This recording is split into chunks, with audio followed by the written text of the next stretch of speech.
हाय, मेरा नाम रुपेश माधव है।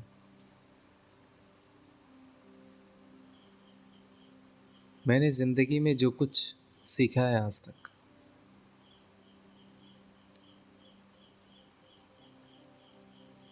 वो अपने निश्चल आँखों से सीखा है, जो आँखें एक बच्चे के पास होती है।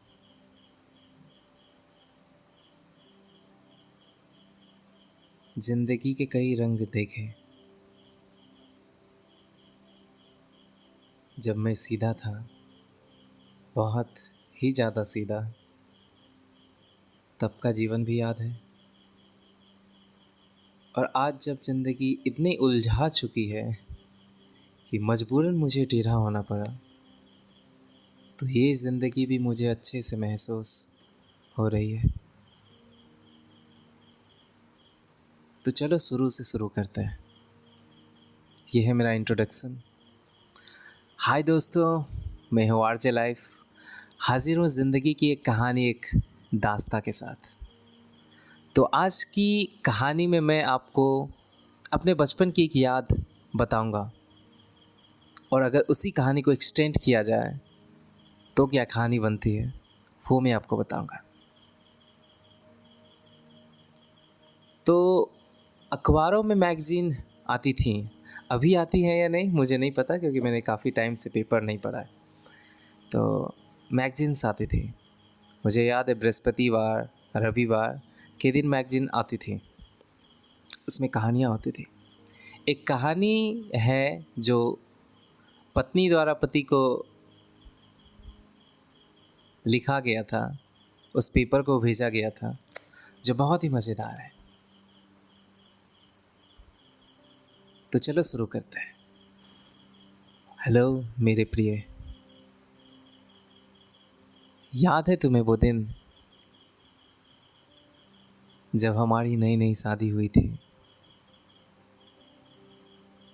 मैं तुमसे कुछ कह नहीं पाती थी, क्योंकि मुझे यही इंस्ट्रक्शंस मिले थे अपने मायके से, अपनी माँ से, अपने बुज़ुर्गों से, कि बोलना मत, ज़्यादा मत बोलना, कुछ मत बोलना।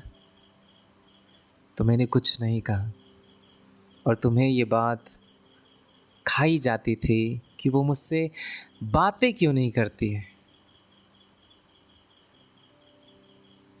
और जब हमारे शादी के कुछ दिन बीते थे, बस कुछ ही दिन, एक दो हफ्ते, अब तुमने मुझे एक खत लिखा था।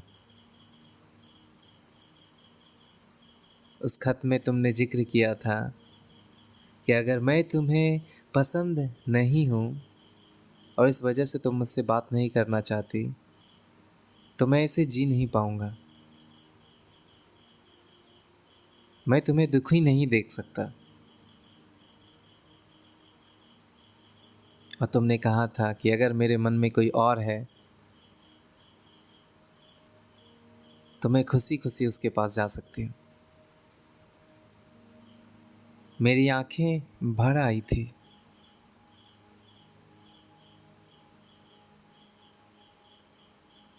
और फिर वही खत हाथ में लिए मैंने तुमसे लिपट के रो रो के कहा था कि मेरे मन में कोई नहीं है।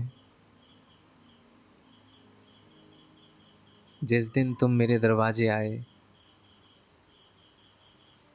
7 फेरे लेके, मांग में सिंदूर भर के, मेरा हाथ थामा, उसी दिन मैं तुम्हारी हो गई। मैं बोल बस इसलिए नहीं रही थी क्योंकि मैं बेवकूफ़ थी। मुझे मेरी माँ, मेरी बुआ ने, सबने मिलके बस यही कहा था कि बोलना मत, कहीं तुम्हें बुरा ना लग जाए। एक बात मैं तुम्हें बताती हूँ आज।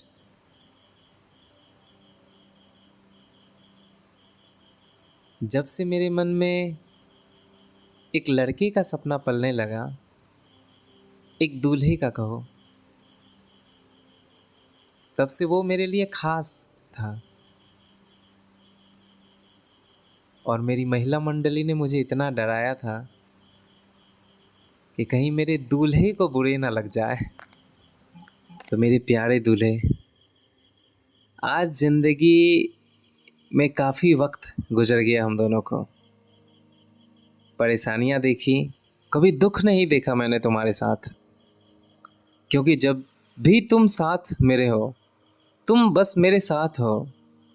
पता नहीं मतलब मुझे कोई कोई दुख महसूस नहीं होता। परेशानियाँ आती हैं, परेशानियाँ होती हैं, लेकिन वो परेशानी सी नहीं लगती।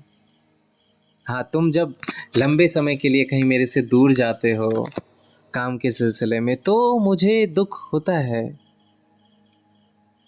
बहुत ज़्यादा होता है। मेरा किसी काम में मन नहीं लगता। हर वक्त जी करता है कि बस तुम पास रहो, तुम पास रहो।